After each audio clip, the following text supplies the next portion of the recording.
So, good morning. I'm Audrey Muck, co-president, along with Marla Barthen. Thanks for joining us for the 2025 ERA-NC Alliance annual meeting. I think someone may be unmuted. I'm getting a little bit of a feedback here, so if you would mute yourself, that would be really helpful. So I just want to give you a quick overview of today's meeting. So it's in two parts. First, in our program session, Marla and I will share highlights of this year's work and describe our vision for next year. And then our keynote speaker, Jeri Burton, will describe Nevada's path to their inclusive state equal rights amendment. She has lots of great information and things for us to think about as we lay the groundwork here in North Carolina for our own state amendment. Afterwards, we'll take a short break and move into our business session for committee reports and board of directors elections. And we do have some door prizes today, so be sure to stay at least through the end of the program session. But first, the chair recognizes Judy Lotus, Vice President of Public Relations, for our land acknowledgement. Judy? The ERA-NC Alliance respectfully acknowledges that the lands throughout the state are the traditional homelands and gathering places of many indigenous peoples. This land we stand on today once belonged to indigenous people from the tribes of Sora, Ki-Owi, Ino, and Sisipaha before their land was stolen and they experienced forced removal by colonizers. I invite you to hear these words. Oh, great spirit, whose voice I hear in the winds, hear me. I need your strength and wisdom. Let me walk in beauty and make my eyes ever hold the red and purple sunset. Make my hands respect the things you have made and my ears sharp to hear your voice. Make me wise so that I may understand the things you have taught my people. Let me learn the lessons you have hidden in every leaf and rock.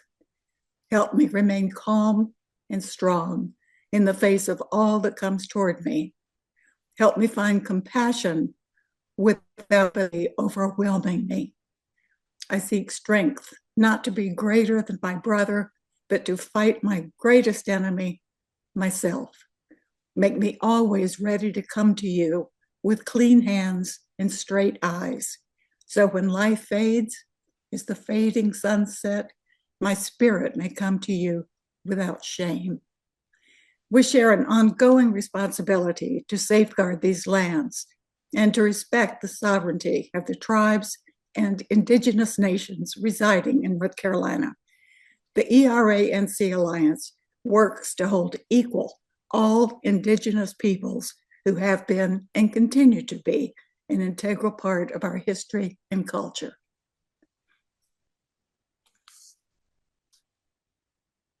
Thank you, Judy. And thank you to all of our officers and board members you see on our screen. And a huge thank you from all of us to the lead sponsors and co-sponsors of the ERA ratification bills introduced this year at the North Carolina House and Senate. I did see Renee Price in our attendees, but I think the others have not joined yet. So they did register, so hopefully they'll join us soon. We do have several other dignitaries who have joined us this morning, local elected officials and representatives from our lead organizations. Thank you again for joining us today. Your advocacy and involvement in this cause helps us move the bar forward for equality, liberty, and justice for all. So Marla and I are going to give you some of our 2025 highlights. So even in this chaotic year, the ERA Alliance has kept moving forward steadily toward our goals. We're leaning into the American Bar Association's opinion, constitutional scholars' arguments, and President Biden's statement that the ERA is the 28th Amendment. Here are some highlights from our work in 2025. Marla? We kicked off the year with a roundtable event this spring with our lead organizations and nearly 20 interested organizations to introduce ourselves and to have a broad-ranging discussion about the work we're doing across North Carolina. It is our hope that these organizations become lead organizations for the Alliance to expand our reach as we lay the groundwork for a state ERA. Working closely with our legislation committee and the lead sponsors at the General Assembly, bills were introduced in both the House and Senate for North Carolina to ratify the federal Equal Rights Amendment as the 39th state to do so. House Bill 500 and Senate Bill 438 were both sent to committee where they remain, but as constitutional amendment bills, they remain viable for action in next year's session as well. At a press conference on March 26th, lead sponsors, Representative Julie Von Hafen and Senator Natalie Murdoch spoke, along with Alliance lead organization presidents Jennifer Rubin of the League of Women Voters of North Carolina and Megan Shook of the North Carolina Association of Women Attorneys. And of course, Marla and I had a few words to say as well. Yes, yes. And as I said before about expanding our reach, I just want to say that Audrey and myself and a couple of other our board members were able to make several presentations around the state, which included public events, college campuses, different interest groups, and some of our lead orgs had us come and speak there. So of course we went to annual meetings for some of our lead orgs as well, and were able to present. And then we're working on the Girl Scout Trailblazers project for the Equality Trailblazers. And that's been a very fun project as we include school-age kids as we expand our reach and work towards engagement with our young people. And then our other fun event that we had was with the filmmakers for the film Lily, which was about Lily Ledbetter. So if you missed that, that's actually uploaded into our YouTube channel. And I encourage you to go back and watch that because that was really, truly inspiring. And it was great to get the director's comments. And then also Senator Sophia Chitlick joined us, and she was fabulous. Mm-hmm. So if you get a chance, go to our YouTube channel and watch that. In other General Assembly action this year, we made some progress on our project to update the general statutes according to Section 2 of the Equal Rights Amendment, which charges Congress to enforce the ERA by appropriate legislation. And so we're following the ripples here in North Carolina as well. Our Statutes Committee has for a number of years now worked with the NCGA's General Statutes Commission to identify and update gendered language in North Carolina's laws. And I'm pleased to announce that the first of these changes were adopted by the General Assembly and signed into law by Governor Stein in June. So that's House Bill 40. So our thanks to Terry Wally and Jimmy Cochran Pratt for launching this project, and to Ann Von Brock, Virginia Adamson, and Audrey Snyder for their diligent and persistent work on this. And so we'll move now to our vision for our work for next year. We have every intention to continue the Statutes Project, this time focusing on more substantive changes to eliminate gendered language in our state laws. We are just getting started, y'all. Yes. So one of the exciting projects that we have planned for 2026 is a legal symposium, which will introduce law students from around the state to the Statutes Project. Ultimately, they're the ones who will be pursuing cases based on the Equal Rights Amendment in the future. So we plan to invite them to explore some of those more substantive laws that we'd like to see change, then create presentations about their chosen subject and what impact adopting those changes will make in the real world. We're hoping to line up some exciting keynote speakers, and yes, there will be prizes, and we will have opportunities for our lead orgs to take part in that too. So if you're excited about it and want to get in contact, just get in touch with Audrey and I, and we'll include you. Right. And you can always use our email address, presidents@era-nc.org. So, it's hard to believe that around this time, 10 years ago, a group of us for some of our current lead organizations met in Greensboro to discuss what we could do to revive the effort to ratify the Equal Rights Amendment. Almost every year since, we've said, we don't need to do this next year because the ERA will be ratified and our work will be done. Well, Still, we persist. So the Alliance was formally launched in April 2016. So next year, our annual meeting will include a big, fun gala to commemorate our 10 years of advocacy. Yeah, I'm looking forward to that. So, in order to reach our goals, we need added financial support from our lead organizations, from individuals, and through grant opportunities. We are hoping attendees today would make a contribution to the ERA NC Alliance. And I'm going to add a link into our chat in just a second about that. So please be on the lookout also for any grant collaborations for us to explore. We will need a 501c3 partners to qualify for more grants, for most grants. So we will be sending out sponsorship opportunities for the spring legal symposium and then also for the fall gala as well. So we ask our lead organizations to look over their budgets and consider increasing their financial contribution to the Alliance. 2026 is a big year and we need all hands on deck. Our big stretch goal for next year is to begin laying the groundwork for an inclusive state constitutional equal rights amendment. We followed Nevada's and New York's campaigns and love the idea of expanding constitutional protections way beyond just sex as it's currently written in the Federal Equal Rights Amendment. We'll have lots more on this shortly, but just to be clear, we have no illusions about getting the current General Assembly leadership on board with such an expansive amendment. So once again, we plan to be involved in the upcoming elections. So over the years, the Alliance has partnered with our lead organization, Ratify ERA NC, to survey all the candidates for the General Assembly, Council of State, and Congress to find out their level of support for the ERA. Their responses have been posted on our website so voters can see which candidates support equality of rights under the law. In 2024, we took our first Get Out the Vote efforts, focusing on young, unaffiliated voters in a few counties, Wake, Mecklenburg County, and those districts. So in 2026, we plan to continue expanding our reach on campuses around the state, and we will focus our Get Out the Vote efforts with these young voters. Marla. So we have a fun announcement to make. The ERA has booked a block of 30 tickets for the Broadway musical Suffs.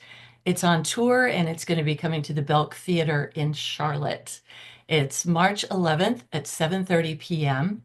and we still have a few tickets left. So if you'd like to buy tickets, please email president@era-nc.org. And if you have any questions about our 2025 work and 2026 plans, stick around for our business meeting. We'll have more details in committee reports and a Q&A session then. All right. So as I mentioned earlier, accomplishing an inclusive state equal rights amendment is near and dear to our hearts at the Alliance. And getting a better understanding of the road to achieving that goal is why we invited Jeri Burton to be our guest speaker today. She was executive director of the Nevada chapter of the National Organization for Women from 2017 to 2023. She served on the National Now board representing the Western District from 1998 to 2000, and then again in 2020 when she served as chair of the board's ERA committee. She's currently serving as co-chair of the National Action Network Las Vegas Political Action Committee. She's an activist, a mom, a grandmother, a wife, and a native Nevadan who works every day to achieve equal rights for all. Jeri, thank you so much for being here today. Thank you, Audrey. Can you hear me okay? I can hear you. Oh, Yeah, good. I will hand the mic over to you. All right, thanks so much. So thank you for inviting me to your North Carolina ERA Alliance meeting. I think it's NZERA. I'm looking through the list of people attending. I've met many of you through my years of activism, and it's so great to see you. I became an ERA activist, as maybe a few of you did, by meeting Pat Spearman. She was involved with the National Organization for Women. Our Nevada chapter went to the state capitol and testified for the federal ERA to ratify, and that's when I met her. She was actually running for Congress when I really got to know her, and if you've been lucky enough to hear her speak or meet her, you know how inspiring she is. So she's been my mentor and friend ever since. And I just want to mention a couple of my mentors because I know that's something that helps us through our activism here. My other ERA mentor is Zoe Nicholson, if you know her. I saw her on Ann Curry's We'll Meet Again when Zoe was interviewed about taking part in her 37-day hunger fast with Sonia Johnson and 5 other women in 1982 during the campaign for Illinois to ratify the ERA. And I had to meet her. I'm going to put a couple of links in the chat after I talk because if you haven't seen it, she was on the We'll Meet Again, and it's something you can watch on YouTube. We've been friends and activists ever since, and we worked together when I was on the national board of NOW on the ERA Mask Project, and I was chair of the ERA committee during COVID. So I'm going to put up some slides in just a little bit. It'll show some of the things that we've done. We sewed masks. Zoe sewed the masks. We sent them to Congress asking them to support and publish the ERA. And we have pictures of them on the floor that I can show later of Congress. So I was involved in Virginia, helping with the NOW chapter there with their work on getting people elected in Virginia, which I know it's something you're going to be working on. I worked remotely and then several weeks in person. And then Zoe and I were there when they passed there in the legislature for the 38 states. So I know how important it is to lay that groundwork like Virginia did and like we did in Nevada. So I'm reading my notes here to make sure I don't forget to tell you something. So I wanted to say, starting off about our ERA, that how important state ERAs are, especially now with Trump in power. Because of the concern of rolling back our existing federal and anti-discrimination protections, and that we need to provide independent, lasting constitutional foundation for gender equality. So our Nevada state ERA, which Nevada voters overwhelmingly approved in 2022, already has a win with our ACLU Nevada case in 2024, where the court affirmed that our Equal Rights Amendment in Nevada prohibits discrimination on the basis of sex, including discrimination based on pregnancy and abortion. So our Medicaid program now requires they cover abortion care. And we weren't careful about that during our campaign. We wanted to show that it's inclusive of all of our rights. So I know you're at the beginning of your work to get your state ERA amendment passed, but I'm hoping that showing some of our campaign and our experience in Nevada will help inspire you and give you ideas on how you can kind of lay the groundwork. But then once you're working on actually getting it ratified into your constitution, ideas that helped us. So Nevada, we've led the fight for the expansive gender equality on the federal level since Nevada ratified the federal ERA in 2017. Pat Spearman got that going, and we always want to recognize that it was her idea. She and Senator Nicole Canizaro, our majority leader, and Nevada legislatures and advocates fought for our ERA beginning in 2019. Pat and Nicole had people say to them during their federal ERA work that you don't even have a state ERA. So they decided to introduce it and go for equality for all. So in just a little history, in 2019, Nevada State Senate Joint Resolution 8 was proposed. The constitutional amendment immediately received bipartisan support because of a 2021 wave of women who won seats in our state government. Back in 2019, we had not a majority, but a lot of women in our state Senate and Assembly. But in 2021, we had a wave of women win seats in the state government. And so by the time we got to 2021, we had 60% women in our legislature. So it was the first female majority legislature in the nation. So this wave of women representatives championed our state equal rights amendment and didn't make it easy, but certainly paved the way for us to get the activism around it and be a critical step for getting it into our Constitution. So now I'm going to try to share my screen. Let's see, and show you some photos. Bring that up as I tell you the rest. We're going to get there. Hold on. Okay, tell me.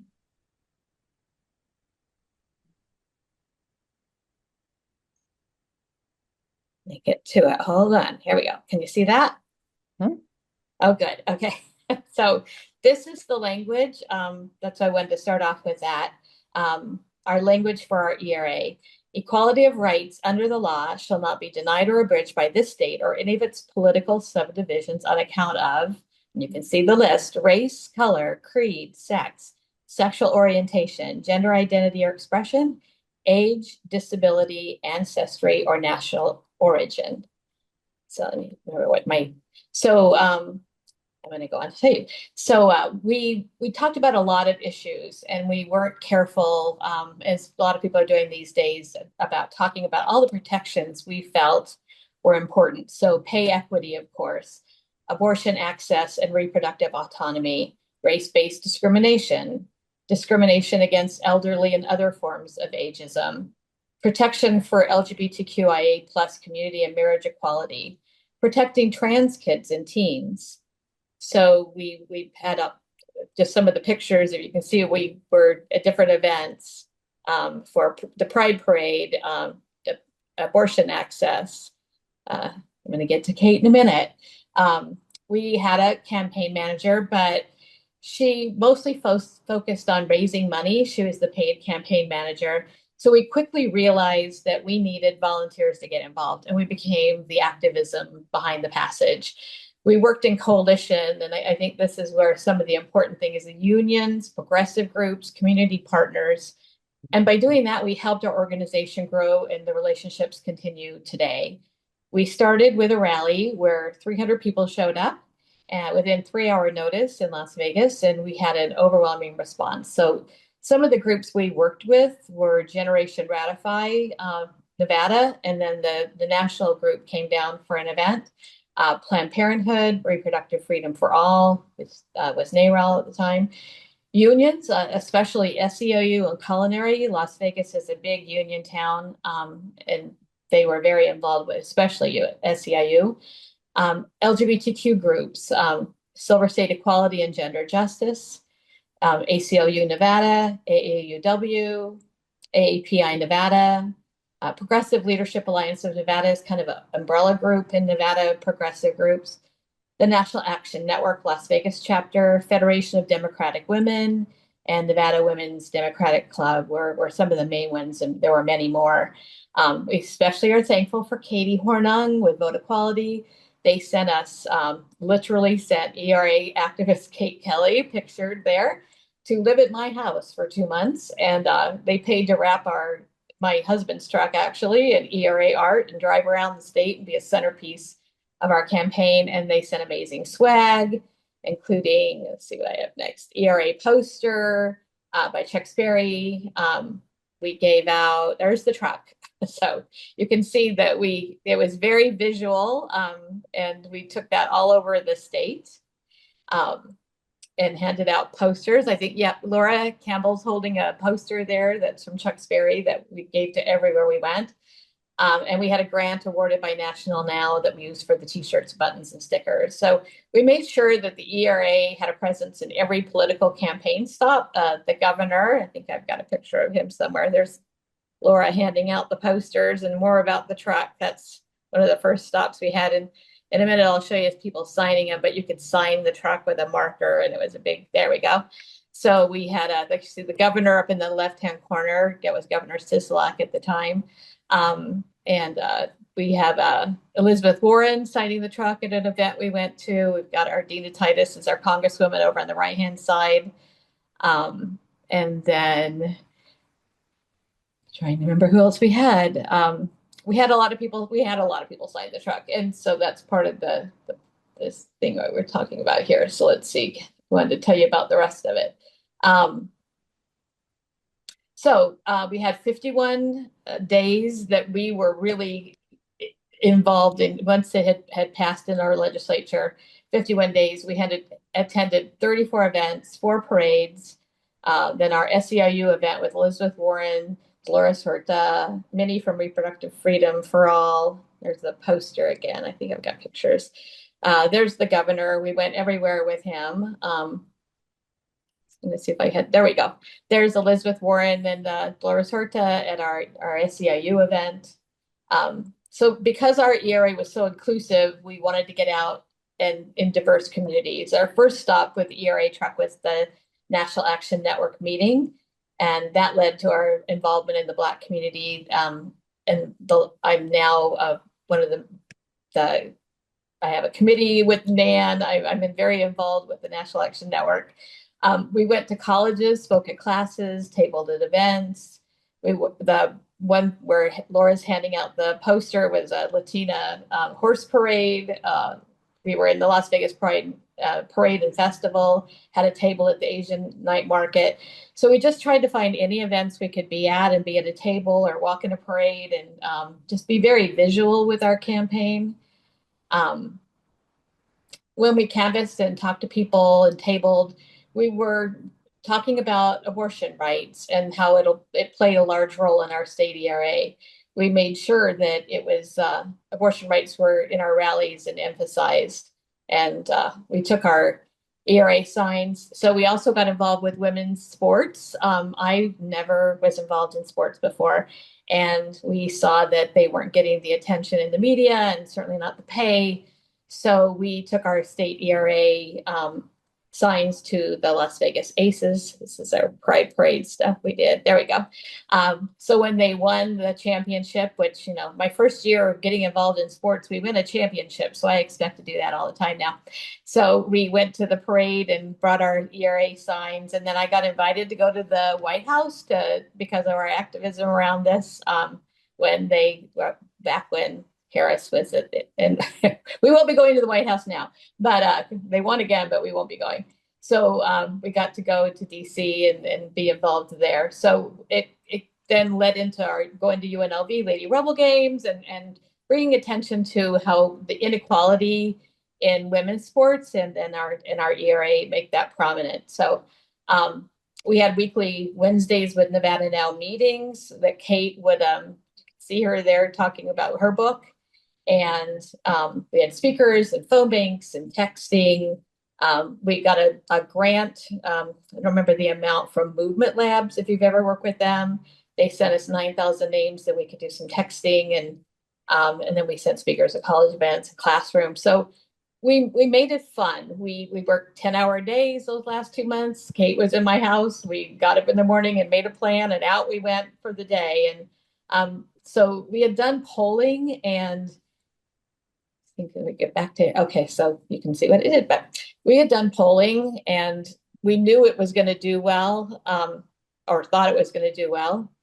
But we didn't want to take anything for granted. So, and there wasn't a lot of opposition for us at that point because it was talking about abortion and trans rights. It didn't seem to really impact us in Nevada like I know it has in other states. And we would say we agree with the opposition. It will protect abortion rights and trans rights in Nevada. So we were nervous about seeing the polling. In Nevada, we're purple, and the polling was running really close. Catherine Cortez Masto ended up only winning by 1%, our senator against Laxalt, the Republican. Ours passed, and I think I have a thing. Yep, here we go. Actually, I think it ended up being 62.8 is the note I had, but it passed overwhelmingly, and we feel we were successful because equality for all was supported by a majority of Nevadans, but we had done our legwork to get our name out there, and are really proud of the success that we had. And I'm going to go back to stop my share. So Audrey and I had talked about maybe if there's questions you have about anything that I haven't covered. Yes, please. If you have questions, add those in the chat, and Elaine will keep an eye on those and let us know when they're in there. I will go ahead and start with a question for you, Jeri. Okay, so you talked about getting a lot of in-kind donations along the way of things. So, of course, money for political campaigns right now is just like astronomical these days, even more so than just 3 years ago. So I have to ask, how much did your effort cost and how did you raise the funds? Did you have grants? Did your partner organizations help raise the funds? We did. We did have a campaign manager. We did have an official campaign, and they and raised money. So organizations would give us money. We got a small grant. We had our Nevada Now, National Now grant, but the campaign itself, I think they raised. So I think we only raised about $100,000 altogether, and I wasn't involved in a lot of that. It was more the campaign. But that compare that to we are working on an abortion ballot measure now, and Governor Pritzker gave us $1 million for the abortion ballot measure. So they're doing much. It has to be in Nevada. It has to pass twice in the legislature to get on the ballot. It's the abortion measure has already passed once, and now it'll go, next round. So it was on the shoestring. We really did it. I mean, I thought that was a lot of money, and it was used, but we didn't have the money to do like TV commercials and things like they can do with the abortion ballot measure right now with that kind of money. So it was on a shoestring in the scheme of things. Wow, that's amazing. Okay. Uh, So, Audrey, we have yes. one question. Lori Bunton asks, what was the biggest challenge in the rural areas of Nevada? Well, so if and it's Nevada, we're very particular about that, Nevada. So when Kate Kelly drove up to Reno and she's like, what do I do in between, right? Do I stop at the small towns and I'm like, no, you don't. You get gas and you keep going because we really have two main areas of population. It's Las Vegas and it's Reno, Carson City area. And it's Carson City and Reno are certainly more conservative in a lot of the people up there. We had a funny story. There is a golf community in Las Vegas. It's in the Henderson area, if you know the area at all. And Kate, actually, I sent her an error to this meeting. We thought it was a Democratic group, but it ended up being not. It ended up being a golf group of like a lot of women and men. That's conservative, white older people. And Kate starts talking about, if you know Kate Kelly, she had a partner and she was talking about some things in this audible gasp in the room, and she realized it wasn't really her group. But the women came up to her afterwards, away from their husbands, sadly, and said, I'm going to be voting for it. I'm really for this. So we found that even conservative women, once they learned about it, supported it in Las Vegas and even in Reno. Like I say, you see what it did. It's 62% of the state, and we're considered a pretty purple split state. So we didn't have as much experience in the rurals. It's just not. We don't really have a lot in between. The population's pretty much split between the two. So. Audrey, there aren't any other questions at this time. Okay, well, I will ask you another one then. Good. So if you were starting the campaign today for this project, what would you do differently? I'll tell you, if I were queen, and because I wasn't at the time, but like running, I was just helping. I would get somebody to run a campaign who was really invested in the Equal Rights Amendment. It wasn't just a job for them. The person we had was, did a lot of work, but wasn't really into the activism part, into the campaign out in the community part. And I think that would be my biggest advice I give to people is get somebody whose heart's really into this. And, you know how it is. We worked 10-hour days, would get up in the morning, think of watch for things that we could go to. And I would get Kate on television, we knew somebody who helped us, get her on the news. And we really put our hearts into it. And it was more than just that, like somebody who has a job and is trying to maybe raise some money and stuff. So that would be my biggest advice, because you know how you feel, Audrey, and I feel, and so many of the people on this Zoom, this is something we really feel strongly about. It isn't just a job that we took on to make some money. So if only we were paid most of the time. It's all been volunteer for me. Okay, I'm seeing some action in the chat. Yes. Elaine? Yes, Audrey. I was just going to mention that. Just a minute. We've had several come in, so I need to catch up. I saw somebody say how many were in the core group. So, just as with most things, there probably were maybe 10 of us that was like always doing something. And a lot of it was the Nevada Now board at the time and Kate.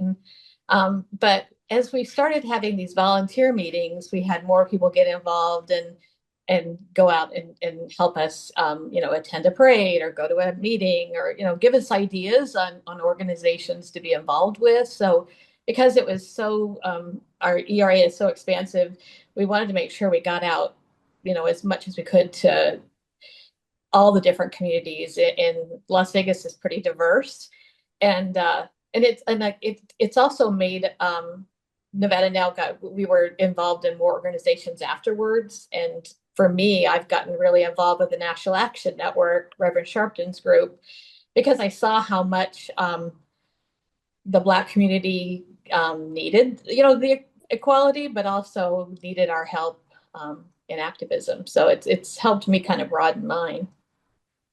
Okay, Audrey.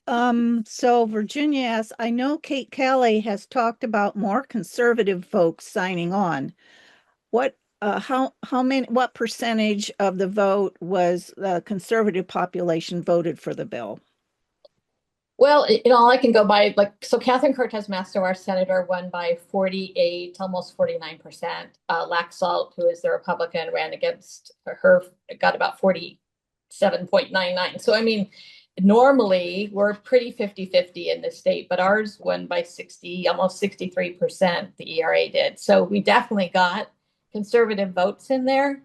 And if listening to those conservative women at that event, I think women saw that, hey, we're not even in the Constitution. And it just wasn't as, for some of them, it was something that wasn't that radical to have. And ours was inclusive of everyone. So that turned some people off. But I think, again, maybe they won't say it out in a meeting out in public with their husband sitting there, but they voted for it. So. Also, Judy asks, looking back, anything left out of the wording of your amendment? I don't think so. I mean, I'm sure somebody better than me would know, but I mean, ours, is pretty, pretty expansive and certainly more than.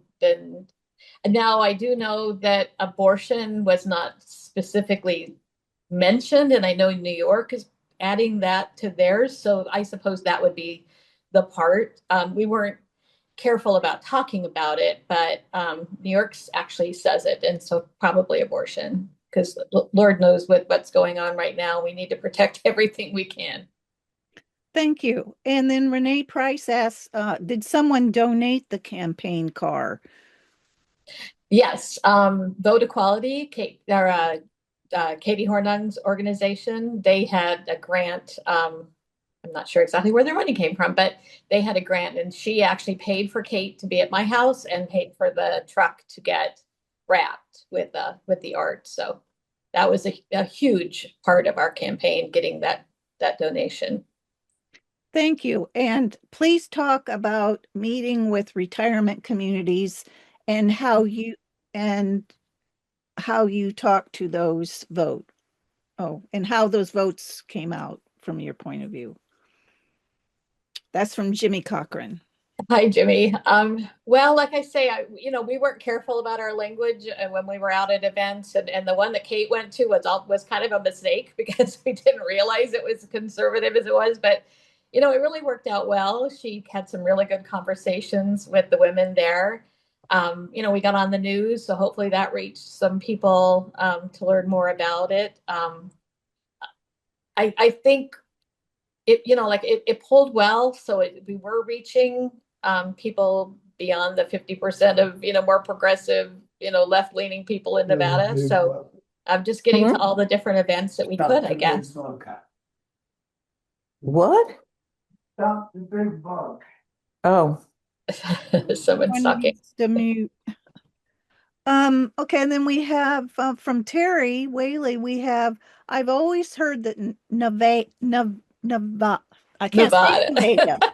I can't say it Nevada. right. I can't say your way. Nevada conservatives are more old school country club Republicans rather than evangelical Christian. Do you think that helped your campaign? How do you persuade conservative Christians? Yeah, that's a tough one. In Nevada and in Las Vegas in particular, which is where Las Vegas, Henderson, that's kind of the biggest population. It is a religious community. Here is more Catholic and Mormon, and my family's Mormon, but I'm not. So we don't have a huge pool of, I guess, what we considered, Christian conservatives, although I would say Mormons are certainly Christian, conservatives, and so are Catholics. So, I mean, I don't think we so much tried to like go to events like that. But hopefully when we were talking on the news and going to different things, they got the message. We weren't careful about our language and with abortion being talked about and trans, at the time, trans issues were already becoming I mean, I had a woman talk to me it seemed to be a normal person. She said something about, trans, but what about trans people in bathrooms and sports? And I just, oh my goodness. So we didn't avoid it and we talked about it. And like I say, we got almost 63% of the vote. So it resonated with enough people to get it passed, but there's some people I'm sure we couldn't reach. And then we have a question that I thought was going to come up. Patricia Sledge asks, what would it take to get the question on the ballot in North Carolina?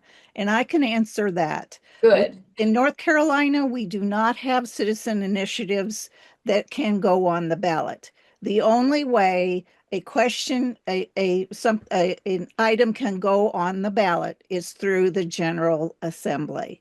Another reason to vote for equality supporters in the elections.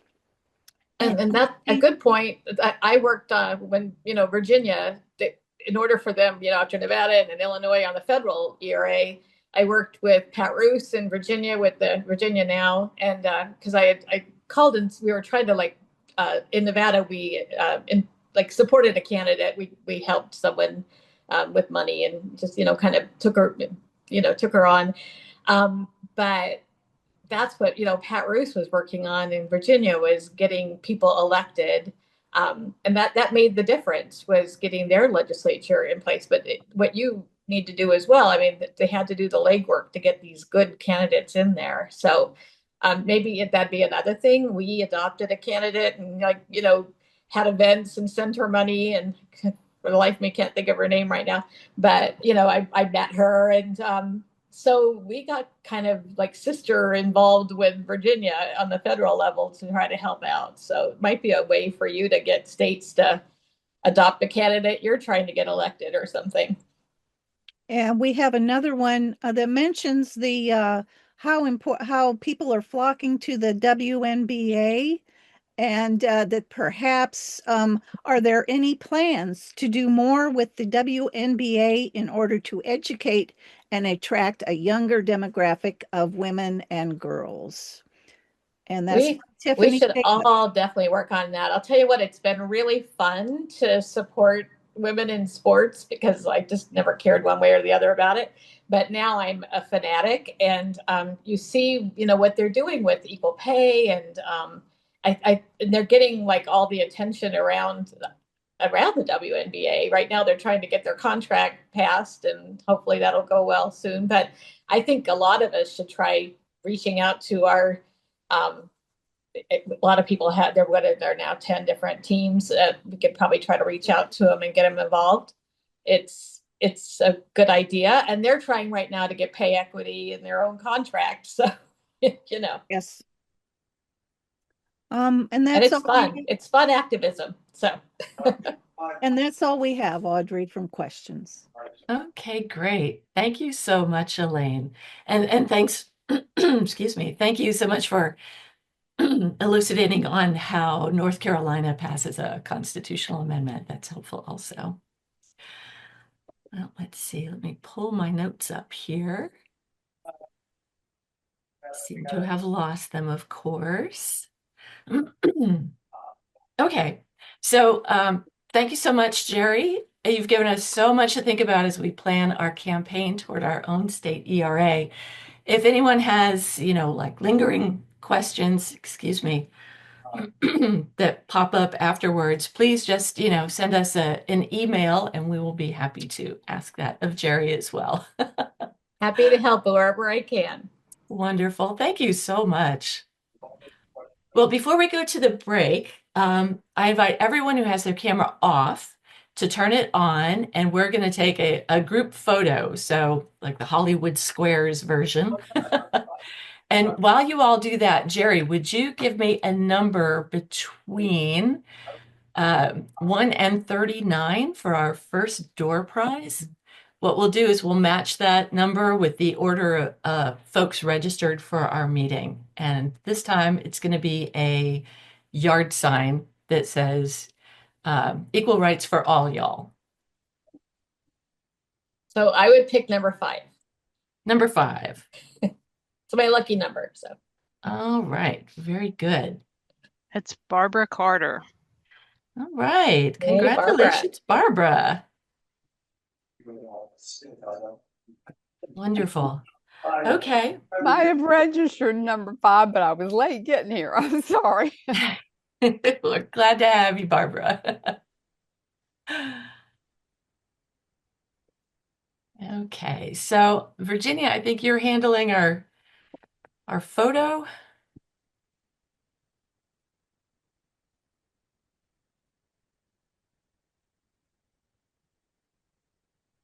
I'm taking a couple. Hang on a sec. Ah, okay, very good. So everyone can say equality. And come off and put your picture on so that it's not just your name. That would be great if you wouldn't mind. Yeah, some people are saying in the chat they're not able to do that. So Gotcha. okay. Okay. Okay. Oh, and Barbara Bozeman says, "Hey, where's Virginia?" Yeah. I was here a minute ago. There you go.